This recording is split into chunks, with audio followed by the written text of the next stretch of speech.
ஒரு ஆண் சொல்றான், நல்ல ஆண், மனைவியை பார்த்து சொல்றார், நான் பல் துலக்குகிறேன், நீ பாத்திரங்களை புதுப்பிக்கிறாய். நான் செய்தித்தாளில் செய்திகளை சேகரிக்கிறேன், நீ வீட்டில் குப்பைகளை பெருக்குகிறாய். நான் உடலை சுத்தம் செய்கிறேன், நீ ஆடையின் அழுக்குகளை பிரித்துக் கொண்டிருக்கிறாய். நான் பசியார வயிற்றை நிரப்புகிறேன், நீ பாத்திரங்களை நீரால் நிரப்புகிறாய். நான் அலுவலகம் கிளம்புகிறேன், நீ பிள்ளைகளை சீருடையில் அனுப்பிவிட்டு என் முறைக்காக காத்திருக்கிறாய்.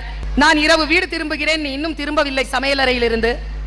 நான் தூங்கச் செல்கிறேன், நீ கதவின் தாழ்பாள்களையும் எரியும் மின்விளக்குகளையும் பிள்ளைகளின் போர்வைகளையும் சரிபார்த்து விட்டே படுக்கையில் விழுகிறாய். ஒவ்வொரு ஞாயிற்றுக்கிழமையும் ஒவ்வொரு பண்டிகைகளும் எங்களுக்கு ஓய்வு நாட்கள். உனக்கு உறவு வீட்டு விழாக்களில் எங்களிடத்தில் நீ, கல்வி கூடங்களின் கேள்விகளுக்கான பதில் நீ, எங்கள் வீட்டு சோக நிகழ்வுகளிலும் கண்ணீர் சிந்தியபடி நீ, எங்களின் வாழ்க்கை பிரதிநிதியாக எங்கள் குலதெய்வ கோயில்களிலும் நீ என் வாழ்க்கை தோழியே. இப்பொழுதெல்லாம் நான் வேலை செய்கிறேன் என்று